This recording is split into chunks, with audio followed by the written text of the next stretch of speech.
We'll just make do. There's a ton of stuff to get through here. You can see the scroll bar on the side there, so I'm going to try and get through it as quick as I can. Big chunk of the reason for a lot of news this month was the RP2350, which is the new replacement or upgrade to the RP2040. And there's also the new Pico 2 to replace the Pico. So there's a new microcontroller, a new board for the microcontroller to live on. The specs were pretty interesting. Basically, they've improved everything, almost everything that I wanted. The RP2040 was a good little micro. For those that don't know about it too much, we'll talk about this later, but don't stress. But it's going to be a dual-core ARM M33, a little bit faster. The original was 133 meg. It was Cortex M0. But they've also thrown on another couple of cores, a couple of RISC-V cores at the same rate. But you choose whether you want the ARM system or the RISC-V system at boot. There's no way to have them all enabled, at least at this stage. And it looks like they've done that to dip their toe in the water and see if people are interested in the RISC-V. So yeah, that was a surprise. The RISC-V cores were the Hazard 3 cores by one of the Raspberry Pi guys, and Luke Wren. But yeah, some of the good stuff, better security, so you can deploy firmware and have it signed and encrypted now, which was difficult with the first one, with the RP2040. PS RAM, so you can increase the memory and have it external, which is huge. The onboard RAM is actually doubled. There's a high-speed transit buffer, which people don't know what to do with yet, but it looks like it's really good for driving displays. More GPIOs, and they come in a couple of different packages, so you can have one of them actually has 48 GPIOs, so it's quite a big improvement there. And there's going to be onboard flash on some of these chips as well. I haven't seen them yet in the wild or on products, but that will be there. Tons of stuff being written about this at the moment. Dimitri's is really interesting. He talks about some of the nitty-gritty details, more PAOs, better DMA, that kind of stuff. So if you're interested in that kind of level of detail, there's a link there for you. And better low power as well. Now, that we're not seeing that yet. It's not quite rippled out through the SDK they've provided, but apparently the hardware is capable of much better low power stuff. So this is all good news. And it also looks like it's heaps overclockable. So 300 megahertz seems pretty easy to achieve, which is pretty impressive for this little thing. And they're $1 extra, so at least for the Pico 2 boards. It is a drop-in, pretty much same pin out.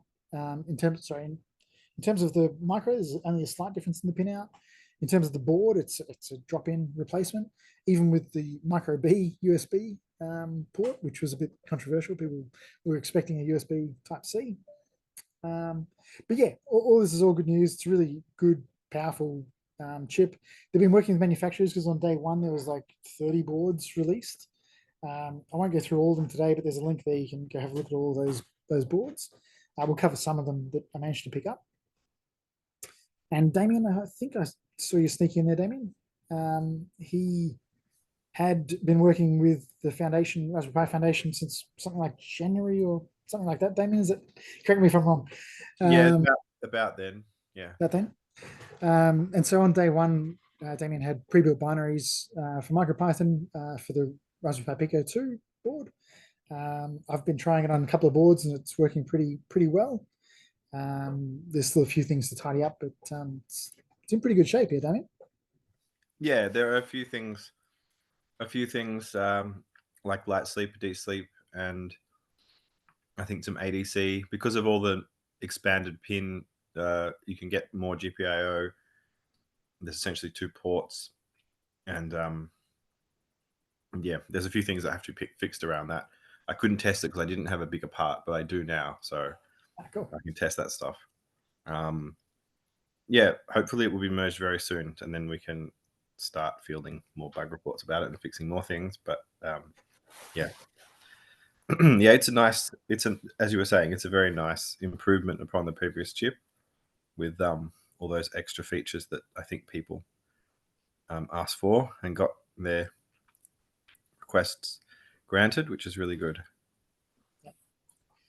Also worth noting that MicroPython has support for both ARM and RISC-V as well, which was pretty impressive, Damien. It hasn't. Yeah, that was a lot of work had been done in Pico SDK, so it's kind of seamless to switch from the ARM to the RISC-V core. So you can, the bootloader in the RP2350 can detect when you flash a UF2 to it, if it's a RISC-V or a ARM firmware, and then it will select the right core to boot it. So that's really nice. You can also manually select things, but I think the auto select is quite good. And that means you can just put MicroPython ARM or MicroPython RISC or any firmware, and it will just boot and into that correct architecture. So the Pico SDK is doing a lot of the heavy lifting and the bootloader there. From MicroPython's point of view, we did support RISC-V already with ESP32C3 and QM RISC-V port that we have. Yep. So enabling it on the RP2350 was, not that difficult, because things like the garbage collector tracing and all that were already there. And even the native emitter for RISC-V was very recently added. So that works as well on the RP2350. So yeah, it is good. It's a good playground for RISC-V. And I think you can actually run one core as ARM and one as RISC-V at the same time, although I haven't tried that. Yeah, I've heard that too. Yeah. That would be fun. Maybe one day it'll support Open AMP, and then we can run MicroPython on like one ARM core, and then on RISC-V you can run something else, even another instance of MicroPython, and then communicate using Open AMP protocol. So yeah, there's lots of things that could be done. I'm sure people will hack on these things. Yeah, it's awfully hacker friendly. And yeah, it does run Doom, of course. It runs it pretty well, apparently. I think that's about it there. So yeah, a bunch of devices, which we'll cover some in a minute. CircuitPython. So our cousins over in Adafruit had their CircuitPython Day, which is the day they celebrate CircuitPython every year. If you have a look at their blog, you can have a look at a bunch of videos where they're talking about various technologies related to CircuitPython. Yeah, it's an interesting recap. Here. Also wanted to mention that they've been running the Python on Hardware newsletter for a while now. They've just hit the 300th newsletter. So all of those are archived, and you can go look them up on Adafruit Daily, or you can subscribe to it. It's a weekly newsletter. And Anne Barella does a great job of pulling that together. She often puts in a lot of MicroPython stuff. So yeah, it's a really good resource. And Scott, who's the primary developer over at CircuitPython, has been working on Circuit Matter. So this is an implementation of the Matter protocols. He's hoping to have it running on both MicroPython and CircuitPython. So I'm keeping a close eye on that too. So that's it for Adafruit news. Damien, I hope you don't mind, but I'm going to just let the cat out of the bag if you were trying to keep it secret. But Damien and I have both got talks that we proposed for PyCon AU in November, and both of them were accepted. So that was nice. My proposals there. Go have a look if you if you so desire.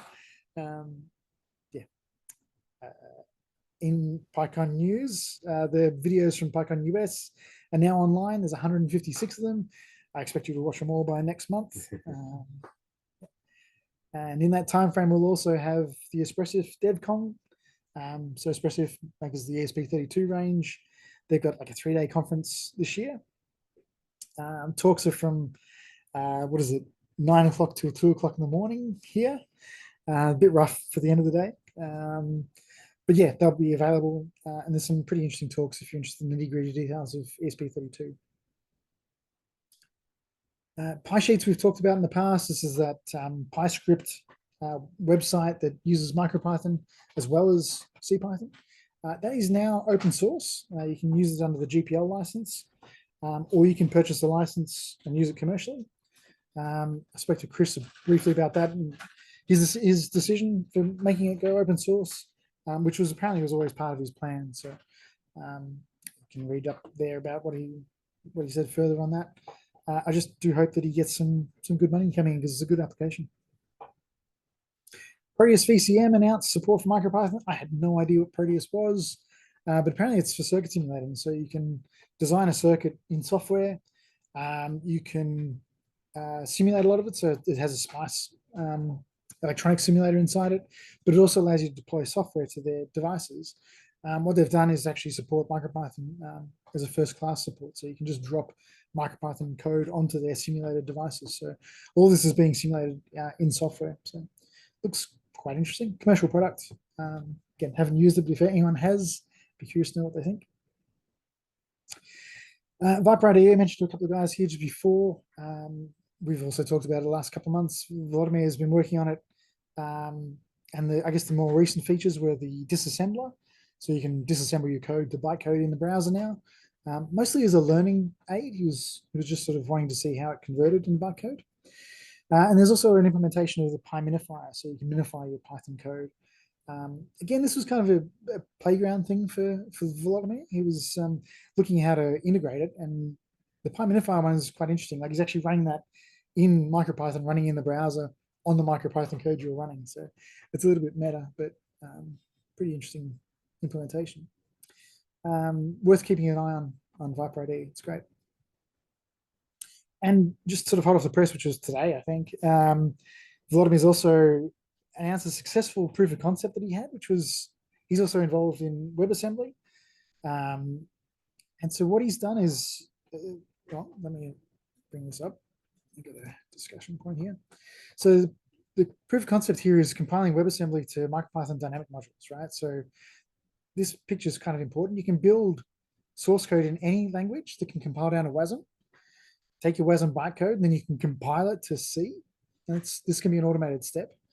And once you've got it in C, you can then compile it into a MicroPython native binary and deploy it to MicroPython. So what this means is you can sort of get close to native performance using any language, and you can run it in a native binary. It's still very early days. He's got some problems running it on some combinations of features, but pretty interesting project. So yeah, I think that's one to look at. Damien, he might need your help here. Actually, he's requested some assistance because of some of the things that don't compile, especially around floats. I'm sure that won't be too much of a surprise for you. Sure. Yeah. Yeah, I did see this. It looks very cool. I need to look more into it. Yeah. Yeah. In terms of everyone's favorite segment, my new hardware, I had a ton of stuff arrive this month, just coincidentally. So I'll quickly show. I can't see what I'm doing here, but let's do that. Okay, so this is the first one from Waveshare. It's a 3-button keyboard. Control C, Control V is what they suggest you use it for, but you can put whatever you want on the front of it. The reason I got this, of course, is because we've got USB HID support in MicroPython. So this can run this runs MicroPython now. It's got an RP2040 in the guts of it. It's got a really nice little housing. I've taken the back off, but you'll see it's aluminium, and it's got nice clickable buttons. Very neat for $12. And it's a perfect little example for MicroPython HID. There's an ESP32 S3 in a little case with a display. Haven't had a chance to get it running yet, but again, nice little housing from Waveshare. It's got an IMU in it, less than $30. You can have a play with it. This was actually the thing that tripped me to get the Waveshare stuff, which is an 8x8 matrix. Again, an ESP32 S3. It's just a really thin, small, neat little board with LEDs on it. And you can't get enough of those kinds of things. Then we've got a couple of others, the C6 range, the Zero, and the Pico, which is one, I can't remember which one's which, but one of those two, if you can see it.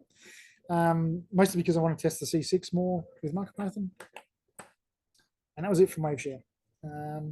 Seed Studio, a whole bunch of Xiaos. For those that don't know, there's, let me just stop the video blurring.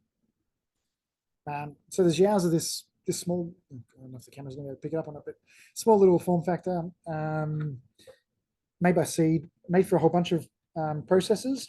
I wanted to sort of get the whole box set, but mostly what tripped me up was, or what caused me to pull the trigger on them, was that they made the RP2350 available. So I have the Xiao 2350 running MicroPython now, and I've got all the others, which is the C6, the C3, the S3. That's it. And also a CAN breakout, because we're looking at doing CAN in the future for MicroPython. And also another, because LEDs are just great, little LED panel, which is tiny. I think it's a 6x10, so it's a pretty neat little device in that form factor. We talked about the Tulip last month. I think you talked about that, Sean. This is an awesome little display, or awesome little device that does. Currently, it's doing like music stuff, so you can do drum beats. All runs MicroPython. Does MIDI control, all that kind of stuff. I literally haven't pulled the display off yet. It's arrived a few days ago. But if you want to play with it, these are about $60 US. Brian Whitman, the guy who's created Tulip, both the hardware and the software, has done a lot of interesting integrations. Like you can plug a keyboard into this thing, despite the fact we don't have host support on MicroPython. And yeah, he's got a really interesting display and interface. I'll show it to you guys later. I'm hoping to get him on to talk at one of the meetups, perhaps next month, the month after. Wemos, Scruss, thank you for giving me the heads up here, or maybe I should curse you for making me buy another device, but there's a new Wemos in town. It is a pretty PCB. It's got color on it. It's got a display on it. It's in that D1 form factor that some of us are familiar with. So you got shields that run on it. You picked up a couple too, I imagine, Scruss? Yep, sure did. Yep. I think they're sold out now. I blame you. Yes, my hopes. They're about $15. And Pomeroni, I haven't even opened them yet, but it only arrived yesterday. But a display pack, which is a 320 by 240 display, and a couple of 2350 boards. So that's my hardware to play with. I'm hoping some of you will help me play with that tonight. One of the Pomeroni things I didn't pick up, I didn't notice in time, was the Pico Jumbo. And this is so ridiculous, but I love it. It looks like a 2350, but that's the 2350 there. So it's just a massive 2350 that they've broken out, and it allows you to get alligator clips on it. So they're I'm not sure what they're using it for, but it's cool. I really want one. The Espressif announced limited availability for their P4, which is the new processor they've been touting for a year and a half now, I guess. It's finally sort of just become available. It's sold out when I checked earlier today, but there's a board here with the ESP32 P4. Interesting thing about the P4, of course, is it doesn't have a radio on it, unlike all the other ESP32s, but it's a dual-core 400 meg RISC, very powerful processor. They've packed a lot of stuff into it. This breakout board breaks out most of the things, including Ethernet and a bunch of USB and whole heap of stuff. They're not cheap. They're about $100. If you do get your hands on one, we want to test with it, so please let me know. Brian, who does the Tulip, has also got a CircuitPython work in progress. He started on a MicroPython one as well, as did I, so it shouldn't take too long to get it running with the ESP IDF now. M5 Stack, I didn't buy this, and I noticed they were sold out, but they're usually pretty good at restocking. They've got a drone example. I don't know if we can play it, but we'll see how we go. Better turn that down a little. Skip forward a little. So what they've done, it's a two-part thing. I don't know if you can hear me online, but tiny little drone and a little joystick, and it flies about. That's kind of it, really. It's a drone. I want to show you. It does fly. It looks very skittish, but it does fly. It's pretty cool. It's tiny. It's 8 centimeters square. It has one of their stamps in the middle, which we've covered before, but it's actually got a ton of sensors on it. Distance sensors, so it can hover, magnetometers, IMUs, all sorts of crazy stuff on this tiny little thing. And the joystick's also pretty interesting. It expects an atom to be plugged in the middle of it. I don't think it comes with that particular atom, but then it comes with a couple of joysticks, a couple of buttons, and has a little micro in the background there to manage all those devices and just give you a simple I2C interface to the device. $50 for the drone US, $30 for the joystick. Pretty affordable way to get into the drone flying. LilyGo have a few things that they released, but the only one I wanted to talk about was the TDEC Plus. This is an upgrade to their previous one, which looked kind of the same, but didn't have a case. So it's very much a DIY version, but the non-plus version. This one has the case now. It has a LoRa radio. It has GPS. They've added a few things to it. And a battery. So it's actually a legitimate little non-cellular phone. Yeah, whatever. If you like it, you'll get it. O1 Studio announced a K230 board. Now, I don't know if you guys remember, but there used to be a Kendrite K210, which kind of got popular for a while. It's a very powerful little microcontroller. The K230 is way more powerful, and I guess we'll see if this one catches on. I've ordered one of these. This is, yeah, definitely in the sort of bridging the gap to the Linux capable microcontroller. One point, it's got a dual core RISC-V setup. One of the cores is 1.6 gig, the other one's 800 megahertz. And that's a gig of RAM in it. And it's LPDDR4 RAM, so it should be a really swift device. It seems to be commonly used for computer vision stuff. They've got a whole bunch of examples where they've integrated OpenMV and they've got a MicroPython port to do facial recognition and hand gesture recognition, all this kind of stuff. So, yeah, I've bought one, but we'll see if they catch on. It really depends if it gets momentum behind it. So, but we'll see. It's got like a whole bunch of MIPI and HDMI support. So if you're interested in displays or cameras or anything like that, this is pretty interesting little board. Just when I thought I had the box set of Xiaos, they went and released another one after I put the order in. So there's a Renesas RA4 M1 that's just been released. It's actually a really useful board because it's hard to get cheap versions of this particular chip. It's the same micro as the Arduino Uno R4, but this is the cheapest one I've seen because they're like $5 US. So if you're interested in that micro, this is a really good way to get into that development. On project stuff, we've got, I don't know this guy's name, he just goes by Legion, German guy, put this together for a hackerspace in Germany. They're doing some sort of workshop over there, but it's just Connect 4, just this thing here drops in blue and green chips. He's been very careful not to call it Connect 4, but that's what it is. Yeah, that's all. And the Luminoy light sculpture, have a quick look at this. It's a really beautiful sort of display that looks like Voria Labs are making. Darko's in the MicroPython Discord and advertised this. Looks like he's going to go for crowdfunding early next year. Just it's quite pretty. It's some nice wooden and polycarbonate sort of flashy things. So yeah, if you're interested in that, keep an eye on it. Got to talk about Dr. John to remove that one.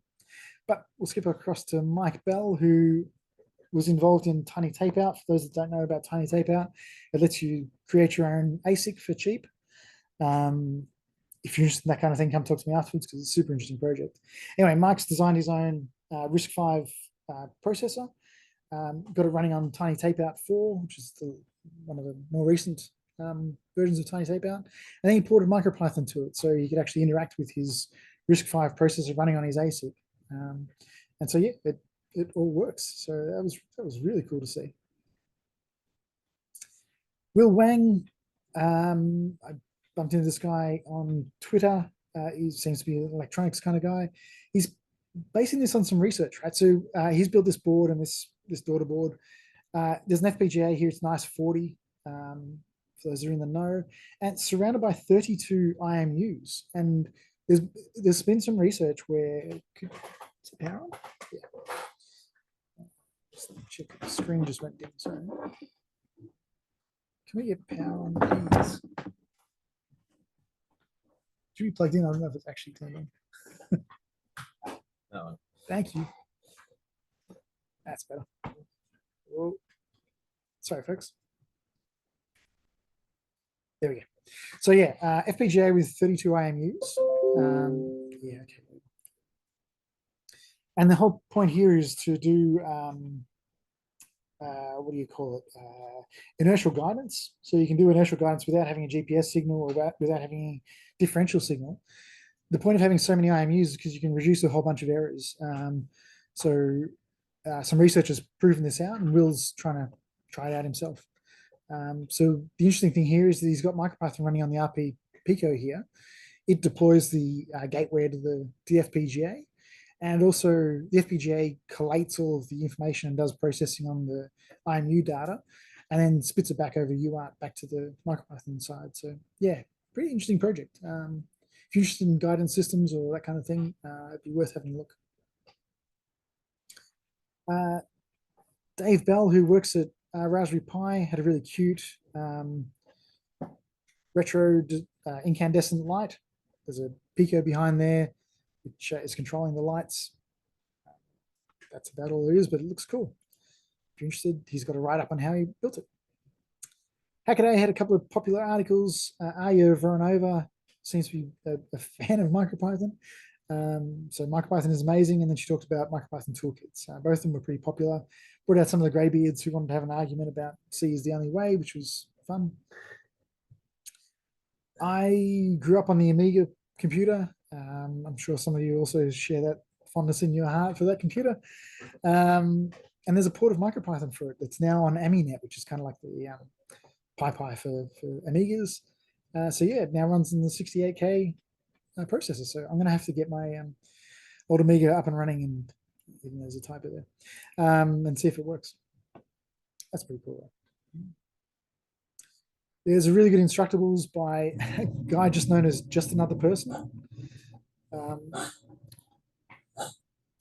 But you can see the eyes flying around. There's just some ultrasonics and a servo to detect as people walk in front of it. If you're interested in that, the MicroPython code is available. The high volt badge, look, there's nearly 2,000 LEDs in this thing. It's gorgeous. It was made for the DEF CON conference. I think they got all sold out. Anytime there's that many LEDs in a badge, people are going to go crazy. So there's LEDs in this lightning bolt. It looks great. If you want a badge that has lots of LEDs, you could do worse than this board. Although it's 120 US because there's a lot of LEDs on it. But it's been really well made. Yeah, it's nice. Kevin McAleer, who's talked to this session before, is at it again. He's got he doesn't call it a Tamagotchi. Oh no, it's a Pico Tamachibi. Try saying that 3 times fast. It took me a while to get that word out of my mouth.